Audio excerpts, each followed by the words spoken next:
Genesis chapter 6. While you're turning, let me give you a couple of upcoming announcements that you can expect.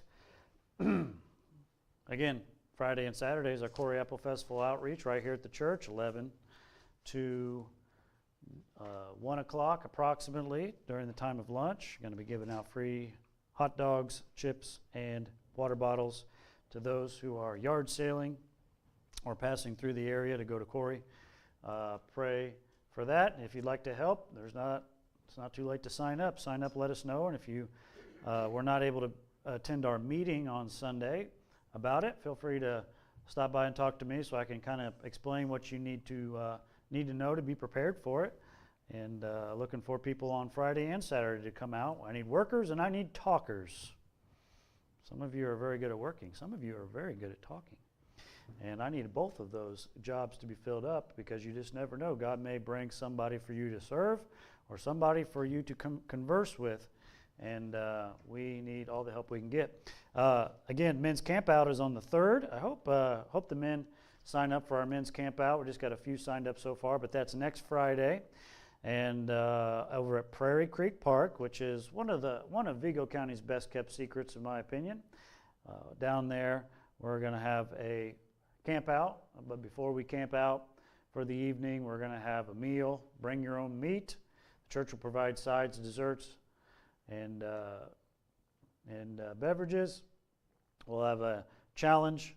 We'll have a cornhole tournament and some fun in between. And everybody's welcome to camp out if they want to. If you'd rather sleep in your own bed, I don't blame you. I'm going to camp out with a couple others. But if you want to come out and camp and have a good time, you are welcome to do that. And this is something open to visitors as well. And hope you'll invite somebody. And then on the 11th, we have our Lighthouse Mission Outreach. Looking forward to that coming up soon. All right, today, in the sense of midweek Bible study, guess what I'm going to do? I'm going to do a Bible study. You know, sometimes I just preach a sermon, it feels like. But tonight, I'm going to kind of be on a Bible study endeavor, and hope that you'll enjoy it. I'm going to I did a study, and I want to share a study with you on the rise and the fall of giants in the Bible. As many of you know, we've been going through the book of Genesis on Sundays and just kind of plotting through. We've made it to Genesis chapter 6. Last Sunday night, we were in the first 3 verses there, seeing what the life of Noah would have been like in his culture, what he was up against, who he lived with, and things of that nature. And we come across this verse in Genesis 6:4 that brings a lot of question, a lot of intrigue, and a lot of interest. And tonight, I'm going to teach a Bible study on giants in the Bible. All right? How many of you knew that there were giants in the Bible? How many of you knew that? Okay, good. Most of us do. We know of one guy. What was his name again? Begins with a G. Goliath. Yeah, well, there's a lot more than Goliath in the Bible, and I'm going to show you, not every single verse, but the majority of verses of what the Bible says about giants in the Bible. This is a very interesting topic, all right? And we start here in Genesis chapter 6, verse 4, where it says, "And there were giants in the earth in those days, and also after that, when the sons of God came into the daughters of men, they bare children to them. The same became mighty men which were of old, men of renown." Now, we talked a little bit about this on our Sunday evening service when we talked about the declining culture, that there is this controversy, and the whole controversy that we see depends upon your definition of the sons of God. When it says in this chapter, the sons of God and the daughters of men, what are we talking about there? Now, a lot of people have a theory, and a lot of people have another theory, and here's the 2 theories. We talked about this, so I'll just kind of shortly and concisely summarize it. Either you believe that the sons of God in Genesis chapter 6 are angelic beings, or you think they are humans. That is the only 2 options here. Either they are some sort of angelic being or something non-human, or they are human. I came to the conclusion in my own personal study, and I've studied this many times, and don't get me wrong, a lot of people believe both ways on this one. So a lot of people were taught, and a lot of people believe that the sons of God are angels, based upon what we see in in the book of Job, where the sons of God came and presented themselves before God, and where God said to Job, "Where were you when the morning stars sang together and the sons of God shouted for joy?" So a lot of people have a belief that they are angelic beings, and when they mixed with humans, they created giants. I personally believe, based upon my study, again, this is not a lose your salvation or affect your salvation doctrine. I will admit that, but I personally believe that when it says sons of God, it's referring to the line of Adam or the line of Seth, and the daughters of men refers to the daughters of Cain. And there was an intermingling of marriages here. That's what I believe. Saved people and lost people getting married and causing all sorts of chaos. But some people have a different view, that angels and humans intermingled. And that is a widely held belief in the early church even. And even through Hebrew scholars of yesteryear. Let's talk about this tonight and see what we can learn. Now, I will say there is a lot of evidence out there that giants did exist. Some people say that they do exist. Now, if you were to Google this chart, just Google giants of the Bible chart and look at images, and you'll see this. It's talking about in 650 BC, the Carthaginians uncovered 2 giants, 36 feet tall, skeletal remains. Is that true? I don't know. But that's what a lot of people say. There is a lot of historical evidences that giants do exist. A lot of people believe that the Smithsonian is covering all this up, all right? Underneath the Smithsonian somewhere, there are Indiana Jones warehouses full of bones of giants that could exist. Are there? I don't know. I haven't seen it. I'm not really going to be dealing with the outside biblical sources on this. I'm mainly going to stick in the Bible. But know that there are some people that truly believe that there are giants, not just Bigfoot, but people along this line that are taller. Goliath would be here. Now this says he's 10'6". I believe Goliath was 9'6", based upon what my common definition of a cubit is. And then there's this guy named Og of Bashan. We'll talk about him, who many people think was 12 feet tall, possibly, based upon the size of his bed. What do we know about giants? Well, again, I'm going to stick to the Bible here on this one. And here's what we can kind of talk about, and this is what I'm going to look at tonight. I'm going to look at, number 1, the origins of giants in the Bible. Number 2, the nations of giants in the Bible. And number 3, what sort of lessons can we learn? Because there has to be something applicable about this. I don't just want to teach just for informational purposes. I do want to try to apply some things, and so I will do that at the end because I think it's important. Now, you come here to chapter 6 of Genesis again, and you read this whole long thing, and you come down here to verse 4 where it says, "There were giants in the earth in those days." Now, that word giants is important, all right? I'm going to look at a little bit of Hebrew here. Don't let me lose you on it because I think it's important. The word giants is the Hebrew word Nephilim. All right, and there's the Hebrew for anybody that wants to look at it. As you know, Hebrew, you may not know, is read right to left instead of left to right. And so this would be the N here, and this would be the M, Nephilim. That is the word giants. Maybe you've heard that before. What does that word mean? Well, the word Nephilim means a feller. Now, you think feller like, oh, one of them nice fellers or one of them mean fellers. No, not them type of fellers. The word feller here means somebody that cuts down trees. Like a feller, somebody that fells trees. We would call them a lumberjack. That's one definition of it. That doesn't mean it's all definitions, but also another definition for Nephilim is a bully or a tyrant. This word is used 3 times in the Old Testament. Once in Genesis chapter 6, verse 4, which we looked at, and it's also used in Numbers 13:33.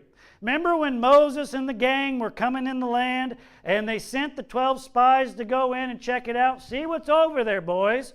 2 of those spies were Joshua and Caleb, and they came back with these sort of reports, and the 10 spies had a negative report, and 2 spies, Joshua and Caleb, had a good report. The negative report was built around Numbers 13:33. Hey guys, we can't go. Why? Because there are Nephilim. There are giants there. The sons of Anak are there, and which come of the giants, and we were of our own sight. We're just like grasshoppers in their sight. Now, the question is, how are they being hyperbolic with their definition here of grasshopper size? I mean, grasshoppers are pretty small. Are they saying that these guys are like 50 feet tall, or are they just being hyperbolic? Are they just exaggerating? Are they just being evangelistic in their speaking, all right? Remember the evangelist, you know, oh, we had a big crowd. We had a huge crowd. How big was it? No, that's about it. Sometimes they just kind of overinflate things.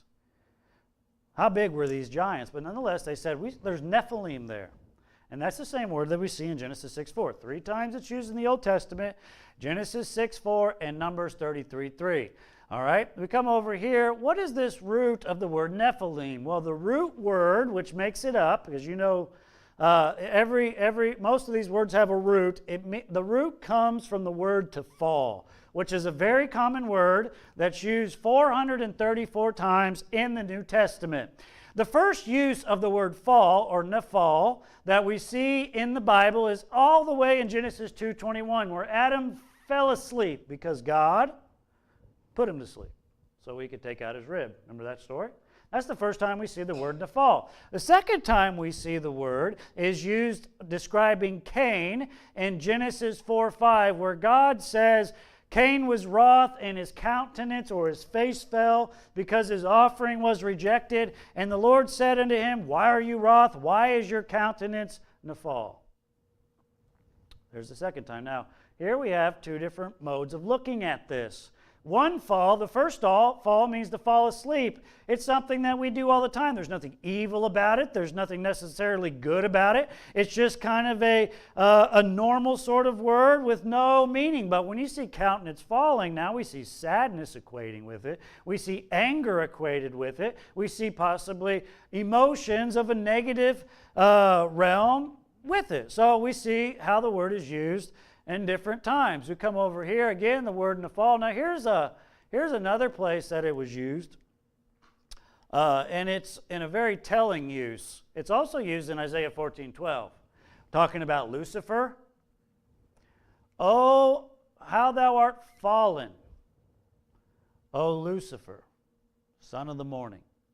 And see, this is what most people who believe the Nephilim, the giants, were a product of angelic beings. They'll go to this, and you can't not deny it. The word fall there, in the context of Lucifer, it shows this word being in the context of being sinful. It represents corruption. You cannot deny that. I cannot deny that. But nonetheless, it does. Interesting use. Now we come over here, and I want you to look at the verse, and I want you to kind of digest it, because I'm going to kind of pick on the fact that people say angels and women had children and they became giants. Let me pick that out in the grammar here. Notice it says, there were giants in the earth in those days, semicolon. Then it says, and also after that, comma, when the sons of God came into the daughters of men, they bare children unto them. The same became mighty men, which were of old, men of renown. Notice the grammar. Let me help you out here on this, all right?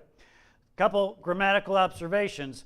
Notice that there were giants in the earth in those days, meaning this is a simple past statement of fact. Giants, Nephilim, already existed in those days. Okay? You see that? There were giants in the earth in those days. And then the phrase comes up, and also after that, when the sons of God and the daughters of men, this phrase, also after that, points to a continuation. Not only were there giants before, but giants were still around after this union. Okay? So this idea of giants are the product of angelic beings and humans doesn't really make sense in the grammar.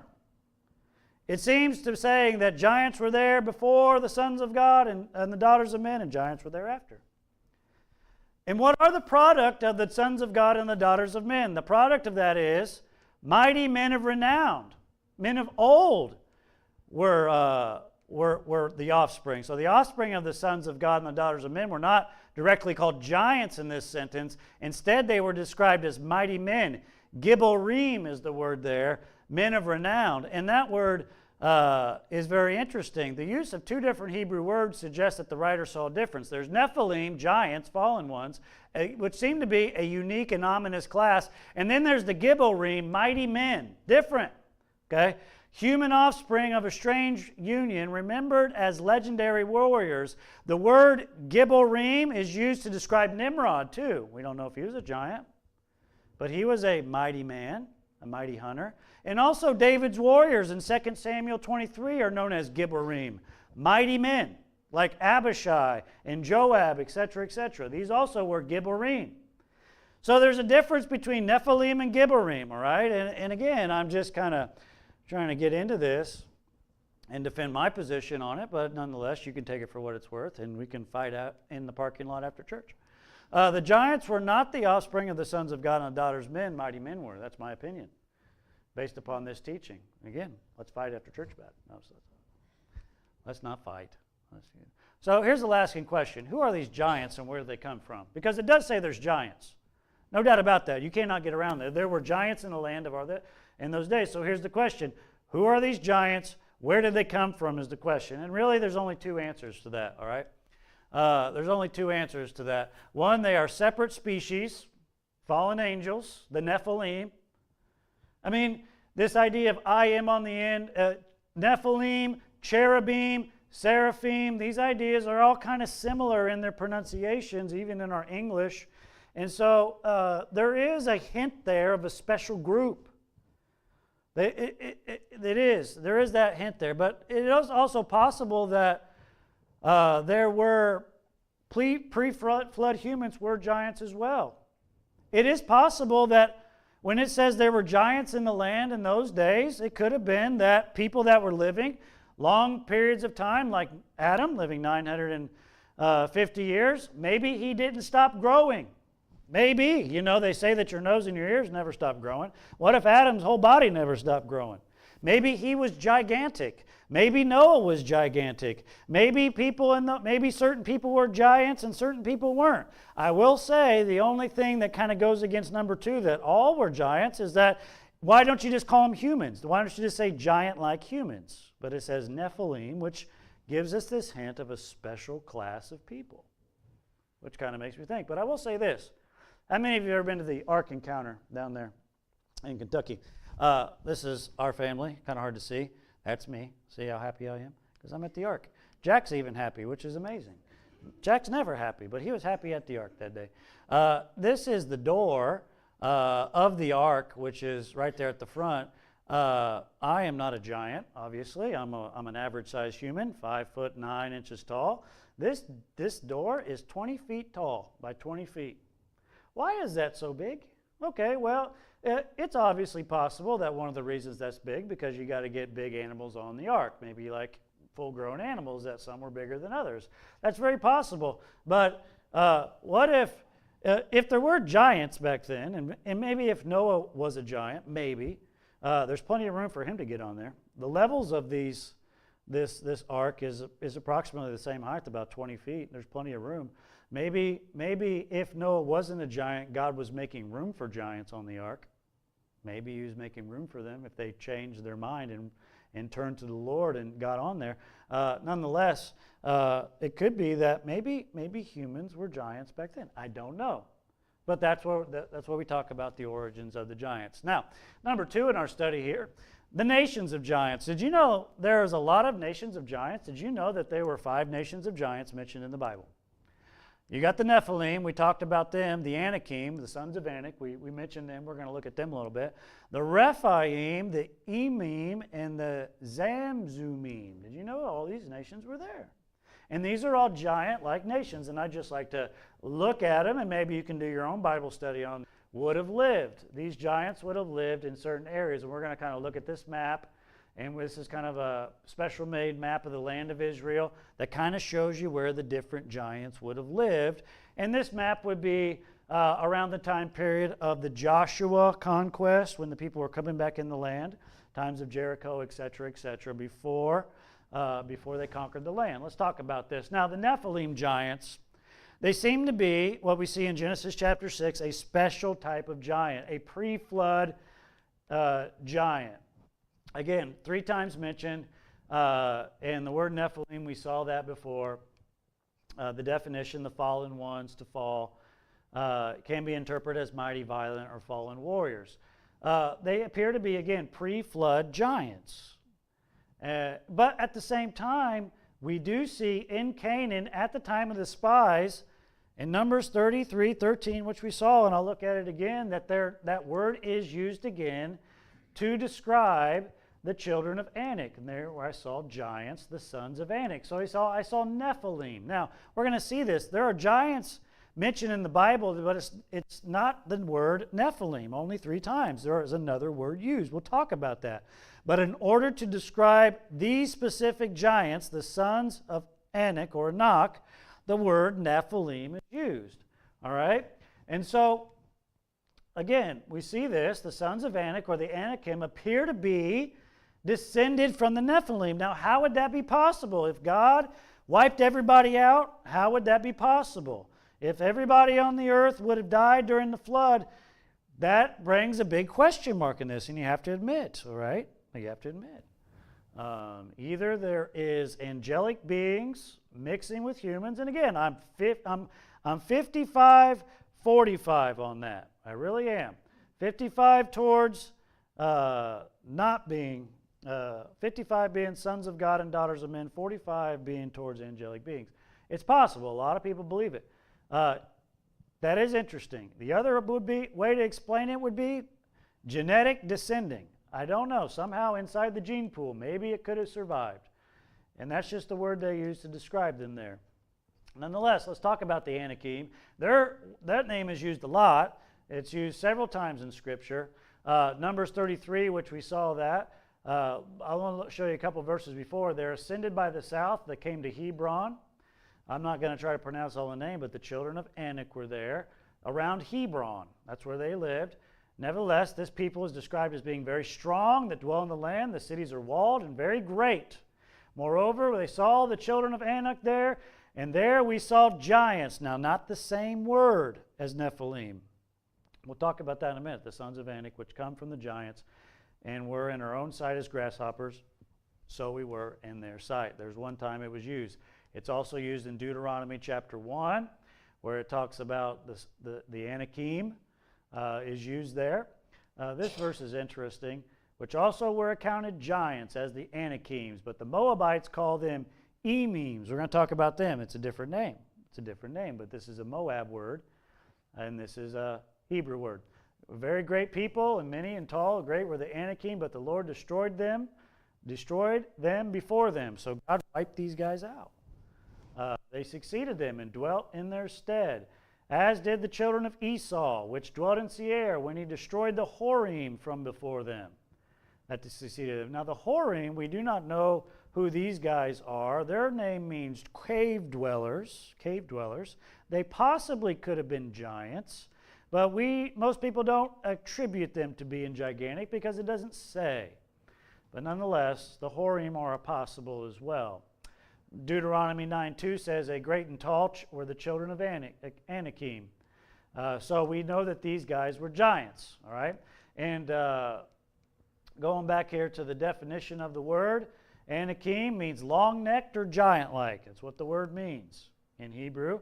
And we believe that they lived in the hill country of Canaan, especially around Hebron in southern Israel. So right down here is where they would have lived. And some people believe they're even over here in the Philistine country as well. And there's a possible connection between them and Goliath's family that we look at. But notice here are the children of Anak. All right? Going on, we see the Rephaim giants. Here's another group that we see very widely mentioned in the Scriptures. All right? A lot of different places do we see this word Rephaim. Most other times we see the word giants translated. It's not Nephilim, it's Rephaim, okay?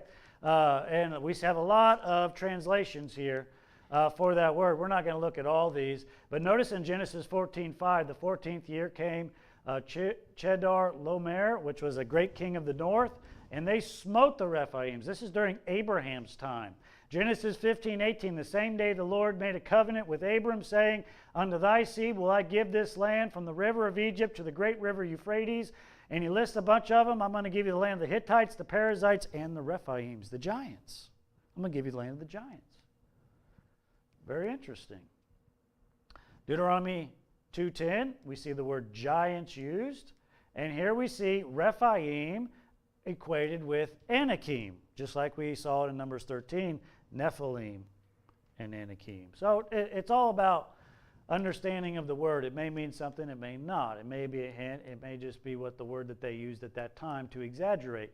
We don't know for sure, but we do know that the word Rephaim means giants, and sometimes it means spirits of the dead, especially in poetry. The root of the word Rapha means weak, healed, or dead ones. It's a debated word on what exactly means, but it is a word that has a connection with death. When you hear of the Proverbs 7 woman, it describes her there that as a warning, do not go in unto her, do not go into her house, because the dead live there. The Rapha live there, is what it says, and it's connected to that word. But the location that we see the Rephaim is in Bashan, the northeast of the Sea of Galilee, the valley of Rephaim. There's its own valley near Jerusalem.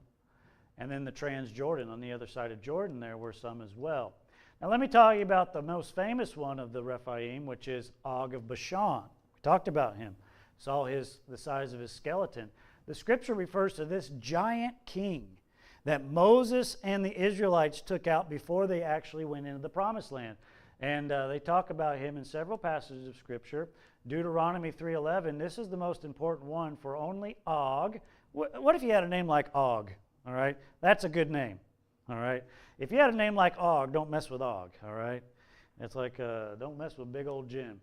King of Bashan, remnant of the giants. Behold, the bedstead was a bedstead of iron. He had an iron bed. And the size of his bed was 9 cubits of length. The length of his bed was 13.5 feet long, and the width of it was 6 feet long. Now, he could have just been, overshooting it. He could have just said, I want a California king times 10, all right? He may have just had a really big bed. Or he could have been, he was a Rephaim, he could have been, and many people think he may have been 12 feet tall, based upon the size of his bed. Now, he could have been smaller than that. He may need a lot of wiggle room. Maybe he was a thrasher in the middle of the night. I don't know. Maybe he rolled a lot. Who knows? But he could have been a very large man, this Og king of Bashan, based upon Deuteronomy 3:11. Apparently, they ransacked his house and measured his bed, apparently. Also, it talks about him in Joshua 12:4 and Joshua 13 as well. Og's kingdom would have been up here in the north, kind of Galilee area. And the valley of Rephaim would have been right here. And there would have been some also in this area. Okay? So there's some other giants, the Rephaim giants. Rephaim, again, means fallen. Come on, work, buddy. There we go. This would be the last known king of this race. Many people say that. I don't know if that's true because we got this guy named Goliath. That's the thing. But a lot of people equate him to that, to Bashan. And then there's Goliath, which there is a connection with the Rephaim and also the sons of Anak. So it's a very interesting based upon where he lives. A lot of scriptures talk about Goliath and his family more than what you think. If I could show you this one, 2 Samuel 21, moreover the Philistines had war with Israel. This guy named Ishbi-Benob was the son of the giant. We believe this is Goliath's son. This word is Rephaim, the weight of whose spear weighed 300 shekels of brass of weight, being girded with a new sword. He almost killed David in his older age. But Abishai, which was David's nephew, the son of Zeruiah, succored him, smote the Philistine, killed him, and the men of David sware unto him, saying, you're not going to go out and fight them giants no more. You're too old, buddy. Time to hang it up. There's another one named Shebachai, the Hushathite, slew Saph, which was the son of the giant. Another son of the giant is mentioned there. And this is kind of interesting. There was a battle at Gob, Philistines. This guy from Bethlehem slew the brother of Goliath the Gittite. His staff was like a weaver's beam. At the battle of Gath, this guy had 6 fingers on his hand and 6 toes on his feet. He was born to the giant, and so he's also related there. So it says these were 4 born to the giant in Gath who fell by the hand of David in the hand of his servant. So there was a lineage here. Very interesting. Maybe there's some genetic connection. Obviously, some people, if you have tall parents, the chances of you being tall are very high. If you have gigantic parents, I would say that the chances of you being gigantic are very high as well. And so these guys, we believe Goliath was 9 feet 6 inches tall based upon your definition of a cubit from 1 Samuel. And these guys lived in the Philistine area. What we know as Gaza today, where the war is going on, is where the Philistines lived, and where this is where Gath is outside of what is known as Gaza. Then we have the Emim giants. We see them mentioned a couple times here.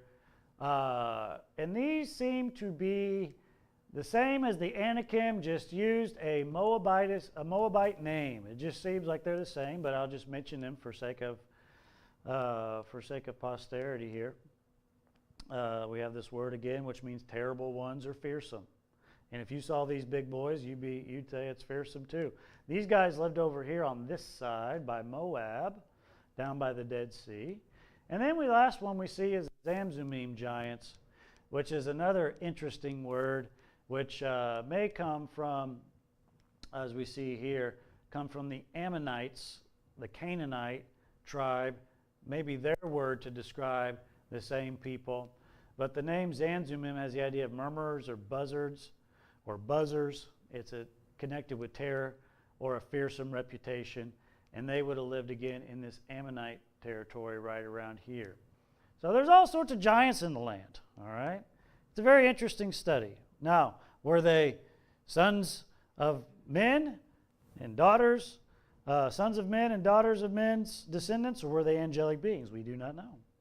We do not know. We have guesses. But what sort of lessons can we gain from this? Pastor Dustin, why are you talking about giants? Why is it important? Why does it matter? Well, just a couple things that I'd like to connect with, and then we'll call it a night. Giants often represent obstacles that are bigger than us. You know, sometimes we say, I got a big trial. I got a big problem.